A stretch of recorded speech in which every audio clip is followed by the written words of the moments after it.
Right now, Scott Kelly, 7 months into his year-long mission on board the International Space Station, getting in the habit of setting a few records during his time in space. Today, Scott Kelly passing another American spaceflight record, 215 days on a single mission. This is actually a record that was set by the Expedition 14 crew. So both Scott Kelly and Mikhail Kornienko breaking that record today. That was set by former NASA astronaut Michael Lopez-Alegria and Russian cosmonaut Mikhail Turin. My colleague Rob Navias was able to catch up with Lopez-Alegria from Washington, D.C., where he currently works as an independent consultant. So why don't we take a look? 215 days in space on your flight, 213 of which were on the International Space Station. Did it seem like a marathon, or did the time fly by? How was it for you?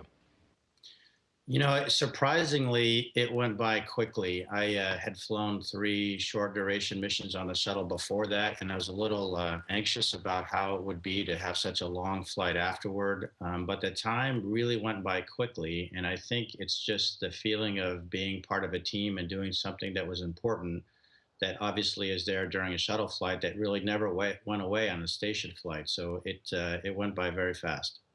Well, as they say, records are made to be broken. Scott Kelly has whizzed by your 215-day mark. What are we learning from these milestones that will be very important for NASA and for the future of human spaceflight? Rob, as you know, the ISS is first and foremost a laboratory, and one of the key things we're doing there is learning about human physiology as it adapts to zero G. We have quite a few data points from folks that have been up there for around 6 months, but none beyond that or close to it at 7 months. So Scott's going to be obviously blazing new trails. If we ever want to go to beyond low Earth orbit to an asteroid or to Mars, it's going to be important to understand what the longer term, longer than 6 month effects are. Also, there's the additional bonus that he's got his twin brother on the ground, Mark, which is a really interesting possibility to investigate things too. So I think there's a lot of great medical science return from this mission from Scott. Mike, when you were on board some 8 years ago, the space station was half the size as it is today, this mammoth city in the sky, if you will. Even for 7 months in space, did you ever feel confined?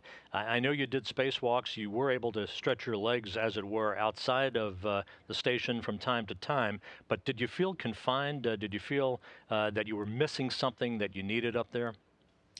It was really surprising. I mean, you're right; it is a relatively small volume, but at the time there were only three of us on board, and we would go the entire day sometimes without seeing each other, except at meal times, because even though it's relatively small, we still had more than one module to ourselves. And if you had a task that was sort of concentrated in one place, and the others had one in their places, then it was not unusual to go the entire day without seeing each other. So it never really felt that. Tight to me like the cabin fever that you might expect. It was actually pretty comfortable. You know, the day is coming in the not too distant future when astronauts will be pressing much further out of low Earth orbit to explore the stars and walk on Mars. Talk about the space station as that waypoint, a technology test bed, if you will, from which future technologies are being developed that will be applicable for the future. Well, aside from the medical things that I described a little while ago, we are using this platform as part of the proving ground. So there's the near Earth, low Earth orbit environment. Then we'd like to expand that to cislunar space, and then finally go beyond, on the way to Mars or a moon of Mars eventually. And so it is important not only to understand the human piece of it, but also to develop the technologies, particularly the life support things. I mean, what's nice in a way about the ISS is if something breaks, we have lots of spares. And if we don't have something, we can order it more or less from the ground. That won't be the case on our way to Mars. So we've got to really think about the reliability of the equipment, and having the luxury to do that in low Earth orbit is a great advantage that I know we're taking advantage of now because of the sparing situation on the ISS. And as we talk about the future, you can't talk about the future without talking about the youngsters of today with their eyes on the sky who may one day be the first humans to walk on Mars. What would your advice to them be?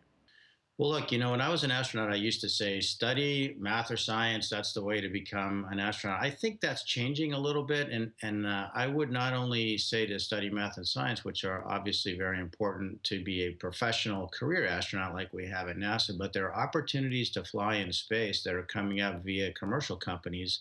That really, what's important is to be successful, and in order to be successful, you have to do what you like to do. So follow your dream. If that's math or science, fantastic. If it's not, that's okay too. Follow your dream, do the best you can, and that's the quickest way to the stars.